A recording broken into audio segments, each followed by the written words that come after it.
suis ravi de vous accueillir aujourd'hui. Je ne sais pas ceux qui étaient à la conférence précédente au Carré 1 avec Thomas.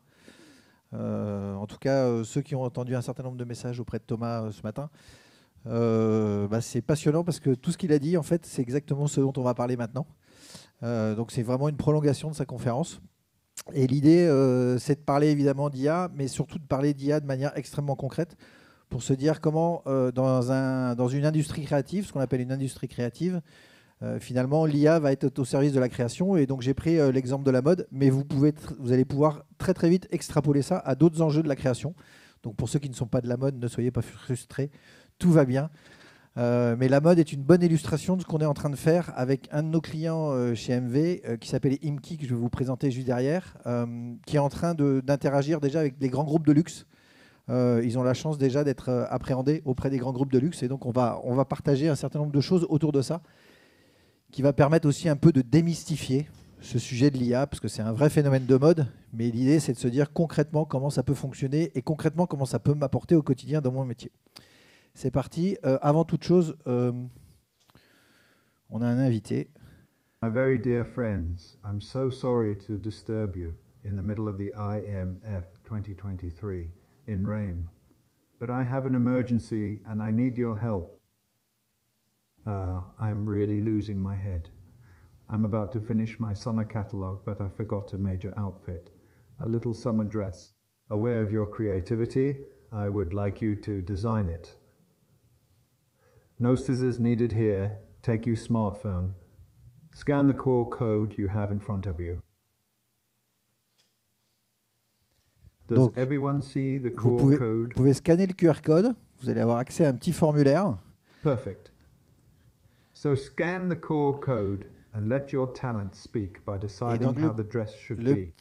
Le petit formulaire va vous permettre, normalement, vous devez accéder à un formulaire qui va vous permettre de remplir ce qu'on appelle un prompt.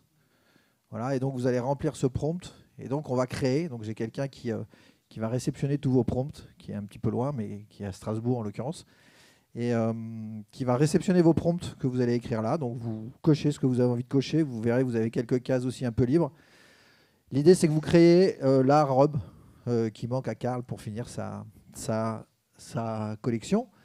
Et pendant ce temps-là, nous, on va parler un peu d'IA, et donc on reviendra à la fin de la présentation sur toutes les créations que vous aurez générées en remplissant ce petit formulaire. Voilà. Donc je vous laisse juste petite 30 secondes pour rentrer ce que vous avez envie de rentrer. Voilà. Laissez parler votre créativité puisqu'on est dans la mode. Et ensuite, on reviendra là-dessus. Vous aurez un petit QR code. Vous pourrez accéder à toutes les créations que vous avez développées.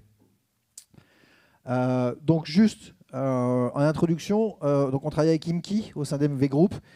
Imki, c'est des gens qui travaillent dans la culture. Voilà, et ça fait plus de 20 ans qu'ils travaillent dans la culture et dans l'animation du patrimoine culturel, les musées, pavillons de France à Dubaï, etc. Et ils se sont rendus compte il y a 3 ans que l'IA pouvait énormément les aider dans leur capacité créative pour développer des capacités créatives dans la théâtralisation. Donc si vous allez en vacances du côté d'Orange cet été, vous pouvez passer au théâtre d'Antique d'Orange. Ils ont fait une très très belle démonstration de comment l'IA peut générer de la création et animer des espaces créatifs comme la culture. Mais ce n'est pas le sujet du jour. Le sujet du jour, c'est comment on accélère la création. Qu'est-ce qu'il faut savoir d'abord très rapidement sur l'IA? On ne va pas refaire toute l'histoire de l'IA. Thomas l'a dit tout à l'heure. L'IA, ça ne date pas d'aujourd'hui. L'IA, ce n'est pas une grande technologie. L'IA, ce n'est pas de la vraie intelligence, c'est de la simulation d'intelligence.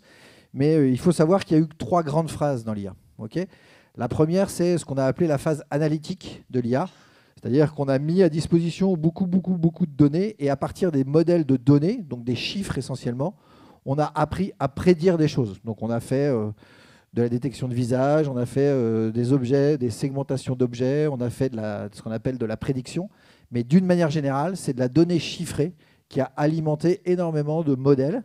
La plus belle illustration de ça, ça a été... je ne sais pas si vous vous souvenez de ça, c'est en 97, où Kasparov a joué aux échecs contre une machine et il a perdu. Et en fait, on avait entraîné des modèles de données autour des échecs. Et donc, à force d'entraîner les modèles de données autour des échecs, finalement, la machine avait battu le joueur d'échecs Kasparov. La deuxième phase, c'est ce qu'on a appelé les IA créatives. Okay, donc très rapidement, c'est quoi? C'est sur un sujet donné, je commence à entraîner des ordinateurs sur des images. Okay, la plus belle illustration de ça, c'est, je ne sais pas si vous connaissez ce site, c'est le site qui dit the person does not exist. Voilà, on a entraîné des visages et des visages et des visages et des visages. Et en fait, en entraînant des visages à un ordinateur, finalement, on est capable de générer des images de personnes qui n'existent pas. Voilà. Donc allez voir ce site-là. Ça n'a pas trop d'intérêt, j'ai envie de dire. Ça a été une deuxième phase où on a commencé à entraîner, voilà, pareil avec les chats, pareil avec les voitures, mais c'était des IA extrêmement spécifiques, créatives et spécifiques. La troisième phase qui vient de nous arriver il y a moins d'un an, hein, parce qu'il y a un an, on ne parlait pas de ChatGPT, on ne parlait pas de Midjourney, on ne parlait pas de DALL-E, on ne parlait pas de... Voilà. C'est ce qu'on a appelé les IA génératives. Et les IA génératives, elles ont complètement explosé en début d'année dernière pour deux raisons. D'abord, c'est devenu très simple de leur demander des choses. On demande des choses par des mots. Et plus on est précis par des mots, plus on va avoir un résultat extrêmement puissant. Et donc, c'est ce qu'on va appeler le prompt. Vous verrez tout à l'heure, ce que vous avez travaillé tout à l'heure dans le formulaire, c'est un prompt. Et la deuxième chose qui fait que l'IA générative a explosé, c'est qu'elle s'appuie sur un socle de données, qui est le socle de données qu'on a cumulé depuis ces 20 dernières années avec le web. Toutes les données qui sont sur le web sont le socle de données qui sont mises à disposition pour les IA génératives. Alors c'est extrêmement puissant parce que tout le monde évidemment s'appuie sur ce qu'on appelle l'open data. Alors ça va très loin, hein, c'est qu'il y a même des outils qui s'appuient sur des données du dark web par exemple. Mais en tout cas, toute la donnée qui a été mise à disposition par le web, c'est ça qui a fait exploser ces IA génératifs. Voilà. Donc en fait, on a vraiment cette révolution-là qui est arrivée. Et à partir du moment où vous êtes capable d'exprimer à travers des mots simplement ce dont vous avez besoin en tant que consommateur ou en tant que professionnel, bah, automatiquement, vous allez avoir un certain nombre de résultats. Une fois qu'on s'est dit ça, comment les IA apprennent? Bah, finalement, c'est extrêmement simple. C'est ce que je vous ai dit tout à l'heure. Ce sont des modèles de données. Voilà. C'est pour ça que tout à l'heure, Thomas parlait de données qualifiées, données raffinées. Plus votre donnée est propre, plus votre donnée est raffinée, plus vous aurez la possibilité d'entraîner les IA. Donc le facteur le plus simple, c'est vous êtes spécialiste du chat, voilà. Vous voulez entraîner une IA sur des chats, et ben vous allez lui donner tous les éléments qui concernent les chats en général. Et plus vous allez entraîner finalement votre modèle de données autour des chats, bah, à la fin, quand vous allez lui demander de vous exécuter un chat avec telle caractéristique, il va être capable de vous le sortir. Okay, donc ça, c'est vraiment le fonctionnement simple. Et puis quand vous commencez à croiser avec de l'open data, disponible avec toute la data du web, bah, vous êtes capable de faire un chat au style Picasso. Parce qu'en fait, ce que fait l'IA, c'est qu'elle va chercher toutes les données qui correspondent à Picasso et elle le croise avec les données des chats. Okay, ça, c'est le socle même. Donc vous voyez, c'est pas technologiquement, on parle d'IA, mais technologiquement, ce n'est pas si compliqué que ça, en fait. Et plus vous avez de données, plus vous allez pouvoir entraîner vos modèles. Alors, avant de vous dire un petit peu quelle déclinaison possible il y a dans la mode, pour ceux qui sont plus spécifiques dans la mode, et puis vous verrez que vous pouvez l'appliquer à vos industries créatives, qu'est-ce qui est important de savoir essentiellement dans ces sujets-là? La première chose, c'est qu'il y a un enjeu absolu de propriété intellectuelle par rapport aux marques. C'est-à-dire que comme on travaille sur de l'open data, que tous les sujets... Alors, il faut savoir que ChatGPT, Midjourney, DALL-E, pour ceux qui les connaissent, sont on va dire, des Américains qui font de l'argent avec vos données, schématiquement. Okay, donc, tout ce que vous allez requêter dans ces outils-là, c'est de la donnée que vous leur mettez à disposition. Donc, déjà, si vous êtes une marque, et en l'occurrence, Imki travaille avec des Vuitton, des Chanel, des Hermès, je peux vous dire que quand vous leur dites ça, ça pose un vrai problème de protection intellectuelle. Okay, mais n'ayez aucun doute que tout ce que vous produisez aujourd'hui dans ChatGPT est à disposition de ChatGPT. Et ils peuvent le revendre. Donc ça, c'est un enjeu absolument majeur. Il faut absolument sécuriser ces hébergements, entraîner sur des réseaux soit locaux, soit sécurisés. Okay, parce que tout ce que vous allez faire, tout ce que vous allez produire en propriété intellectuelle va être mis à disposition et vous pouvez protéger vos datas. Donc il y a des outils, il y en a un notamment qui s'appelle Stable et Diffusion, qui a été développé en open source, qui est mis à disposition par la communauté scientifique. Et Stable et Diffusion, typiquement, Il y a des papiers de recherche qui sortent toutes les semaines, etc., tous les 15 jours. Stable et diffusion, c'est un environnement qui ne génère pas de l'open data. Mais il faut le sécuriser sur des serveurs, encore une fois. Si vous laissez ça à disposition de tout le monde, vous aurez un vrai problème. Donc imaginez que les marques qui entraînent ces sujets-là doivent absolument, absolument se protéger. C'est le premier sujet. Le deuxième sujet, c'est il y a eu beaucoup de sujets où tout le monde s'est inquiété en disant est-ce que l'IA va disrupter l'humain. Il n'y a pas d'IA sans les humains. Toutes les expériences qu'on a là depuis le démarrage démontrent très clairement que l'expertise est absolument essentielle pour bien travailler avec une IA. Donc ce qui va être passionnant dans les mois, dans les années à venir, c'est l'articulation des deux. C'est comment on va articuler l'expertise humaine, voilà, au service de l'IA. Et je peux vous dire que ça donne une puissance créative, en l'occurrence dans le métier de la mode, extrêmement puissante. Là, vous voyez, c'est un prompt qui a été écrit par une styliste qui parle d'Isabelle Marant, qui parle de Jacques Mus, qui parle du style photographe Robert Galliéguet. Si vous ne connaissez pas ça, l'IA ne sera pas capable de vous générer quelque chose de propre. D'accord ? Donc il va y avoir une vraie articulation qui va s'opérer entre les compétences humaines et l'IA. Pour avoir fait un atelier avec des designers sneakers chez Vuitton, normalement je n'ai pas le droit de les nommer, mais voilà, comme je l'ai fait à l'oral, je suis tranquille.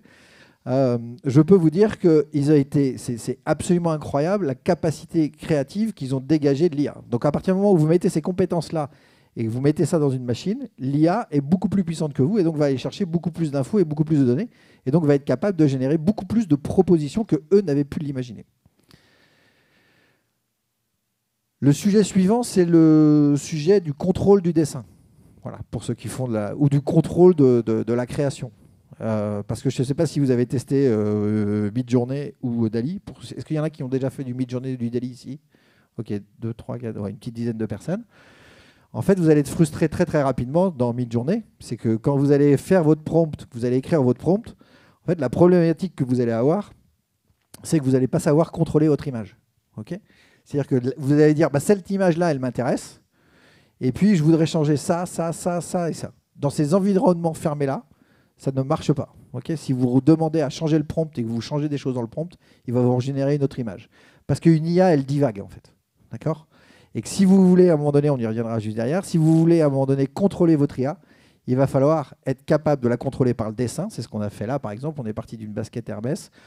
On a généré, à travers l'IA, un premier dessin technique. Sur ce dessin technique, un humain est venu modifier le dessin et est venu modifier la semelle. Et ensuite, on a redonné ça à l'IA. Et l'IA a redivagué sur base de ce dessin-là. Mais elle n'a bougé, finalement. Elle a bougé la semelle.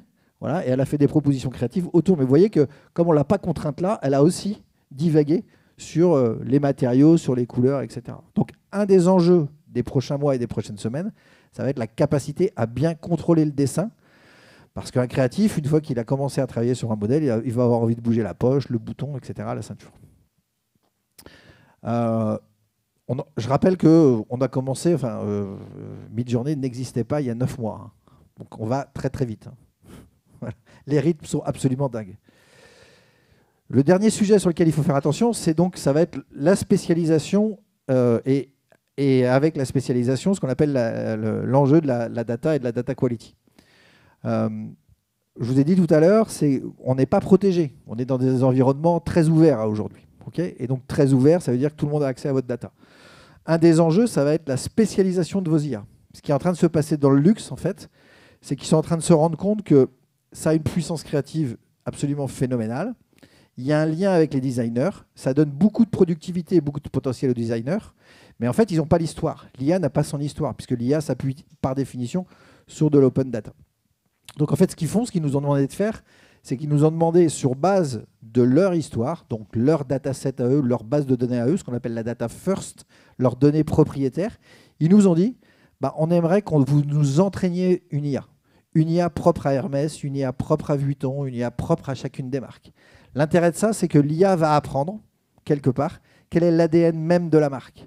Et ça, c'est un enjeu majeur dans la protection, évidemment, mais aussi dans la capacité créative. C'est-à-dire que si vous êtes capable de croiser toute la donnée qui est disponible sur le web dans des environnements sécurisés, plus votre donnée propriétaire sur lesquelles vous avez un socle, d'histoire, sur lequel vous avez un socle aussi de performance, on pourrait dire, bah à ce moment-là, l'IA va apprendre. Et quand l'IA commence à apprendre, voilà, et on verra tout à l'heure les applications très concrètes. J'avais 2 slides, mais qui ont disparu, mais c'est pas grave. Quand l'IA va apprendre, bah, elle va être capable de générer des modèles qui correspondent non seulement à la divagation qu'on a vue avant, mais qui correspondent également à votre ADN. Et si vous faites ça dans des environnements sécurisés, à ce moment-là, vous avez toute la puissance créative qui est mise à disposition de vos designers. Ça va, c'est clair? Voilà. Est-ce que ça amène quelques questions déjà ou pas? Donc en fait, voilà où en sont les marques de luxe à aujourd'hui. En fait, ce qu'elles sont en train de faire, c'est qu'elles sont en train de sanctuariser leur héritage à travers des datasets.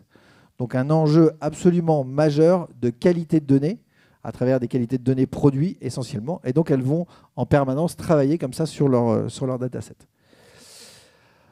Alors ça, c'est un exercice qu'on a fait, en l'occurrence, sur de la robe cérémonie pour un client dans le retail. Mais typiquement, et on a reçu un brief sur des robes cérémonie. Et donc, on a travaillé ça avec une styliste.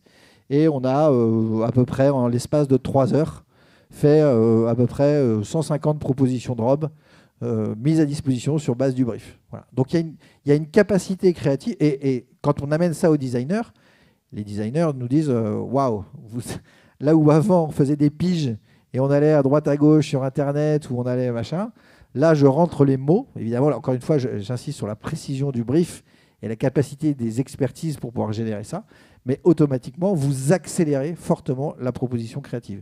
J'aurais pu prendre l'exemple de la basket tout à l'heure dont j'ai parlé. Du coup, qu'est-ce qu'on peut faire avec ça?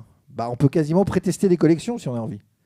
C'est-à-dire que là où on dit la mode met beaucoup trop de modèles sur le marché et finalement ferait mieux de demander l'avis de ses consommateurs pour savoir ce qui leur plaît, ce qui leur plaît pas, et éviter de faire des jusqu'à -50 à la fin des saisons parce que de toute façon le modèle n'est pas bon, il faut absolument le vendre et je dois récupérer mon cash.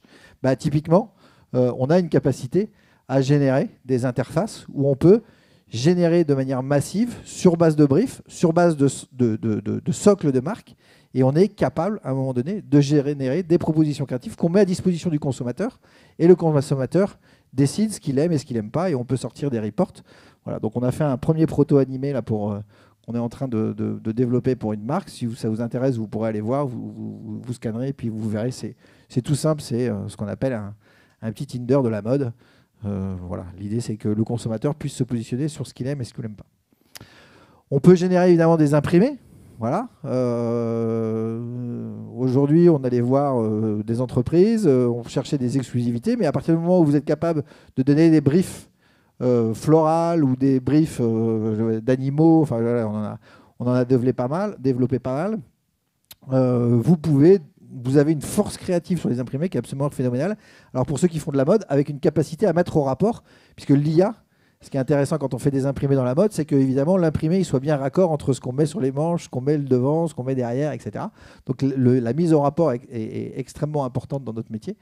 Et donc dans ce métier-là, l'IA, à partir du moment où vous lui avez appris ce que c'était qu'une mise au rapport, en fait, elle va vous générer des imprimés mis au rapport. C'est la façon dont on positionne finalement les imprimés les uns avec les autres.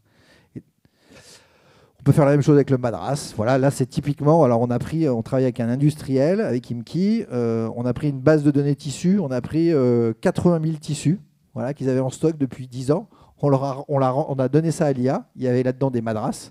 Et on a demandé ensuite à l'IA de nous générer des madras. Et donc l'IA, elle divague toute seule autour des madras. Et à partir du moment où elle sait ce que c'est qu'un madras, qu'on lui a dit typiquement, voilà tout ce qu'on t'a mis dans les 80 000 tissus qui sont des madras. Et encore une fois, j'insiste, qualité de la donnée, c'est-à-dire que si votre donnée n'est pas bien qualifiée en amont, si elle n'est pas bien raffinée, à ce moment-là, c'est mort, vous n'y arriverez pas. Voilà. Mais si vous donnez à l'IA spécifiquement ce que c'est qu'un madras, il est capable de vous restituer ce que c'est qu'un madras. Et il est capable de vous le restituer, et c'est ça qui est génial, c'est que dans la base de données qu'on leur a donnée, c'est qu'on lui a dit, et voilà comment on fait un tissu. Voilà, donc ça, c'est un schéma technique. Je vous ai juste mis le schéma technique, mais on a mis le schéma technique de comment on croise les fils pour faire un madras. Voilà, ou pour faire un carreau. Voilà. Et donc l'IA apprend comment on fait un carreau, comment on croise des fils, etc., etc. Donc il y a une capacité industrielle, très clairement, et en l'occurrence, C'est un fournisseur qui est basé à Maurice, mais qui a des usines à Madagascar, en Inde et au Bangladesh. Et donc, on a appelé le chef technique et on lui a dit, tiens, mais voilà ce que nous a sorti l'IA. Voilà les premières propositions de tissu qui nous a sorti. Voilà le dessin technique qui nous génère. Est-ce que tu es à l'aise avec ça? Est-ce qu'a priori, ça marche sur ta machine ou pas? Et oui, ça marche. Et il nous a dit, ça marche sur la machine. Je sais le faire. Voilà. Et donc, la capacité de l'IA à générer des propositions créatives jusque dans la logique du tissu. Donc, ça va extrêmement loin. Encore une fois, pour l'IA, c'est de la donnée magique. C'est que lui, en fait, c'est que du modèle mathématique et il comprend ces modèles mathématiques. Voilà. On ne m'a pas mis la dernière presse, je suis désolé. Mais là, en fait, ce que je voulais dire, c'est qu'on est en train d'entraîner maintenant l'IA sur des patronages. Voilà. La problématique de la mode, c'est que c'est pas simple. C'est non seulement un produit émotionnel, mais c'est un produit aussi de fit et de bonne exécution du fit, ce qu'on appelle le patronage. Okay, donc c'est du dessin technique. Vous voyez, une veste, c'est plusieurs pièces. Donc en fait, là, ce qu'on est en train de faire, c'est qu'on commence à entraîner. On a commencé par le pantalon. On est en train d'entraîner l'IA avec. Donc ça, on fait ça avec l'IFTH, donc l'Institut français du textile, qui recense à peu près tous les patronages disponibles à peu près sur le marché. Et donc, on est en train de mettre en place un certain nombre d'entraînements d'IA dans des catégories produits pour pouvoir entraîner l'IA au service de la capacité à générer des nouvelles formes, mais qui ont une réalité technique. Ce qui va être intéressant, c'est de se dire que c'est concret. Faut que parce qu'il y a un moment, c'est bien beau de faire des IA des images dans Midjourney, mais il y a un moment, les gens qui travaillent dans la mode vont nous dire, ouais, mais moi, comment je produis ça, quoi? Non seulement comment je bouge le dessin, mais comment je vais être capable de le produire. Et donc l'idée, c'est d'entraîner des modèles autour du patronage pour qu'il y ait une réalité industrielle et qu'on sache produire concrètement les choses. Donc il faut absolument travailler ces sujets. Et puis dernier sujet, c'est évidemment le sujet. Alors c'est les premiers, j'ai envie de dire, qui vont être attaqués, qui doivent s'approprier les choses. C'est les créatifs et notamment les photographes. Hein. C'est que plus vous allez entraîner vos IA avec votre patte, votre touche, votre style de photo que vous avez envie de générer, plus l'IA va être capable à un moment donné de le restituer. Alors on discute beaucoup des mains qui ne sont pas forcément très très justes dans Midjourney, parce que je ne sais pas si vous avez entendu parler, mais l'IA est capable ne générer des mains qu'à 3 doigts ou à 4 doigts. Mais c'est tout simplement parce que toutes les données dont il dispose sur le web, très souvent les mains sont cachées. Okay, donc en fait, il ne savait pas qu'une main avec... voilà. Et donc, mais encore une fois, ça a été créé il y a 9 mois. Hein. Voilà. Et ils sont capables de sortir ça aujourd'hui. Donc l'enjeu, et c'est ce qu'a dit Thomas tout à l'heure, l'enjeu des IA, ce n'est pas du tout les outils qu'on va nous mettre à disposition, parce qu'il y a des gens qui investissent des milliards dans les outils en ce moment et qui déversent des milliards, Meta, Google, etc. Donc il y aura toujours des outils mis à disposition qui vont nous permettre d'exploiter à bon escient notre puissance créative. L'enjeu, vous l'aurez compris, qu'il y a derrière toutes ces IA, c'est un enjeu de data. Voilà. Et c'est la data, ce qu'a dit Thomas tout à l'heure, c'est la qualité de la data, la capacité à un moment donné à mettre à disposition de la data, et ensuite d'entraîner les modèles sur base de cette data-là.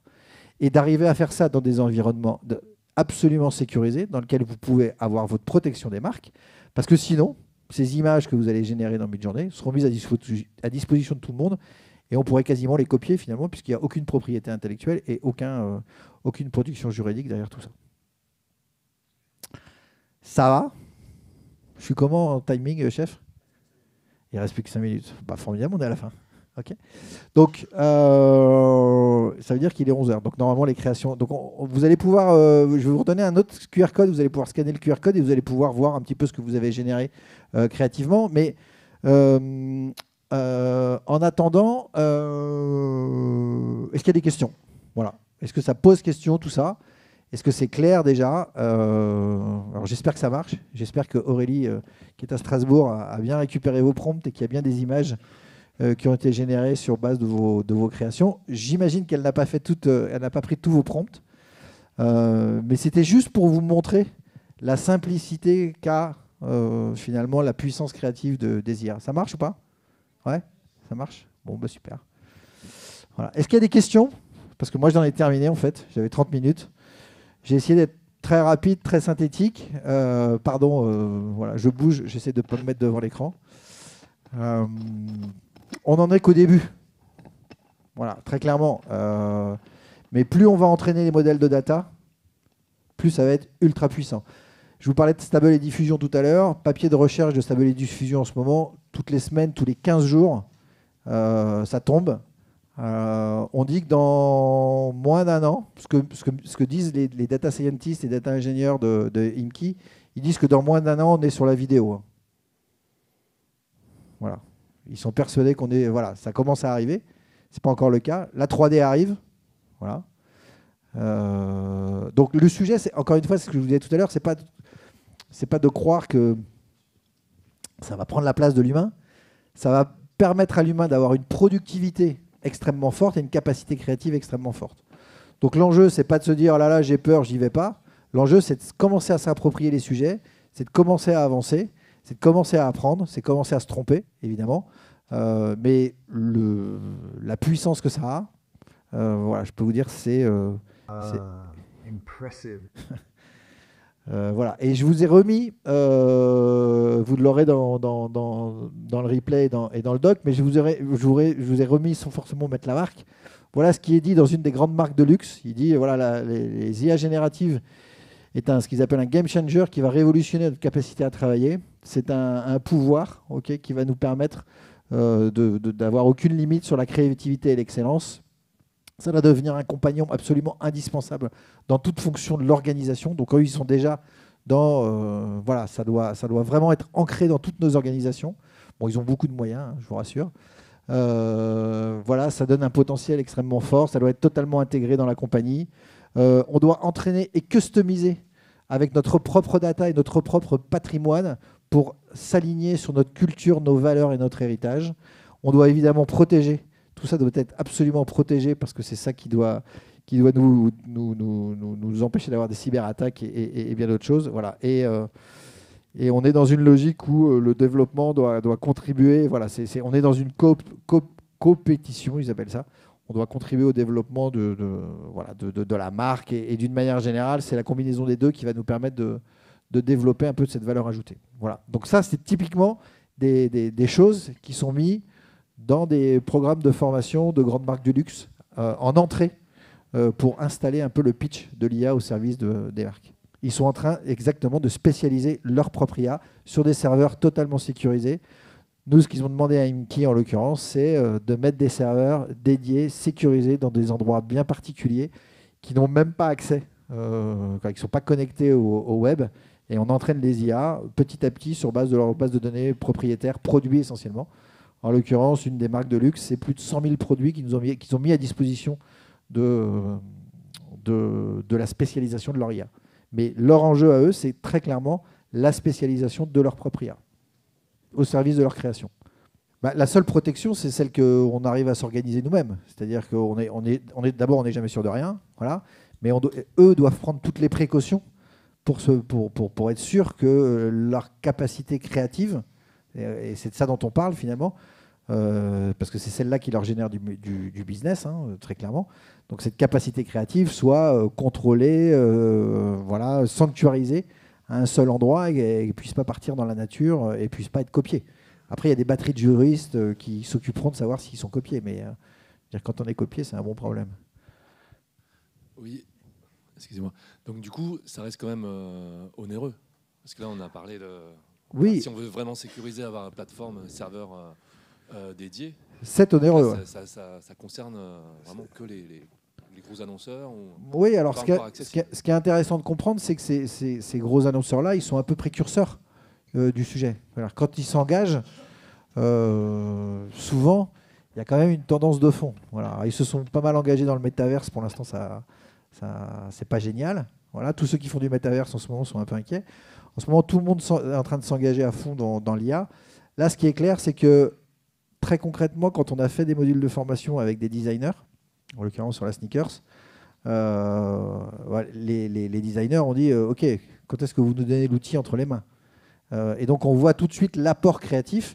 Et quand on sait l'impact business que peut avoir la création dans ces métiers-là, oui, c'est sans doute beaucoup d'argent, mais c'est sans doute aussi beaucoup de relais de croissance pour eux. Voilà, parce qu'encore une fois, c'est la création qui permet à un moment donné de trouver, permet de faire venir les gens en magasin ou sur Internet, et qui permet à un moment donné de développer le business. Donc oui, c'est de l'argent. Oui, aujourd'hui, on est un peu en avance de phase. Oui, ça commence. Encore une fois, on a démarré il y a 9 mois. Enfin, qui parlait de ChatGPT l'été dernier? Franchement, nobody. Hein. Voilà, mid-journée, ça n'existait pas, quoi. Donc ça va très vite. Ça va très, très, très vite. Et l'enjeu, ça sera l'enjeu du data management. Donc, même si c'est beaucoup d'argent, ayez en tête que votre enjeu pour la création, c'est terrible à dire, mais c'est aussi beaucoup de data. Voilà. Oui, Marc. Merci Nicolas. Est-ce que ça va avoir une incidence forte sur la mise sur le marché? Bah forcément, ouais. Forcément. Et du coup, est-ce que ça veut dire que si on pousse... Vas-y, me parle plus fort, c'est pas grave. Voilà, je vais le faire sur le micro. Est-ce qu'on peut imaginer qu'une marque qui est très très puissante en data, au lieu de se préserver son capital, l'inonde sur le marché et soit en fait le leader de la tendance et voire mettre des biais dans les tendances et dans les c'est sûr. Appliquer l'IA à Shein. Enfin, Shein, pour ceux qui connaissent un peu le marché, j'imagine que ceux qui ont des filles entre 12 et 20 ans connaissent tous Shein. Shein, c'est une capacité créative, une puissance créative qui est absolument déjà phénoménale. Mais je pense d'ailleurs qu'ils utilisent énormément le modèle de data. Et ce modèle-là, ce n'est qu'une capacité à accélérer ce qu'on appelle les lead time de production, la capacité à mettre sur le marché très très rapidement des propositions créatives. Donc tout ce qui accélère le processus créatif accélère de facto la capacité à accélérer le processus de production. Et ça, c'est un enjeu pour les entreprises parce que là où aujourd'hui elles s'engageaient, en l'occurrence dans la mode, sur des processus de production qui pouvaient aller de 4 à 12 mois, selon les marques, selon la façon dont elles opéraient, bah, elles vont pouvoir gagner 15 jours par-ci, 10 jours par-là. Enfin, je veux dire qu'à partir du moment où vous aurez sanctuarisé votre bibliothèque de patronage, aujourd'hui, les patronages, une des grandes problématiques des patronages, c'est qu'ils sont stockés chez les modélistes et que finalement, cette donnée-là, on n'en fait rien, quoi. Voilà. Bah, à partir du moment où vous avez ça et que vous avez entraîné le modèle et que vous savez exactement comment le produire, que vous le croisez avec des problématiques de matière, parce que la mode, il y a non seulement des fittings, mais il y a aussi des problématiques de matière. Donc vous croisez ça avec des bibliothèques matière, bah, vous allez automatiquement accélérer le processus de production. Ça, c'est sûr. C'est sûr que ça va avoir des impacts. Donc ça va vraiment, je pense, ça doit pouvoir aussi rendre le secteur mode beaucoup plus responsable, hein, parce que ça a des impacts sur la responsabilité, sur la capacité à mettre sur le marché des produits qui seront peut-être pré-testés auprès des consommateurs et sur lesquels voilà, on mettra moins de produits entre guillemets, qui ne servent à rien. Après, on pourra parler de durabilité, mais ce n'est pas l'IA qui gérera la durabilité, pas pour l'instant en tout cas. Voilà. Donc, je ne sais pas si ça répond, Marc, mais voilà. C'est sûr que ça aura un impact. Ne serait-ce que pour les processus photo, pour ceux qui connaissent un peu, quand vous savez ce qu'il faut pour faire un shooting photo, quand vous voyez la capacité de ce qu'ils sont capables de générer avec l'IA. Voilà. Mais encore une fois, ça va impacter fortement la productivité des métiers. Voilà, c'est ce qu'il faut retenir. Ça ne sera pas sans humain. Je vois qu'il y a quelqu'un des RH chez nous ici. Ça ne sera pas sans humain. Mais par contre, il faut vraiment s'approprier les outils, quoi. Voilà, il ne faut surtout pas rester à côté. Est-ce qu'il y a d'autres questions? Ou c'est clair? On a fini? On a tenu le timing, chef? Voilà. Bon, vous pouvez accéder à vos créations. Merci voilà, Karl vous remercie de vos créations. Et je vous souhaite une bonne journée, une bonne continuation.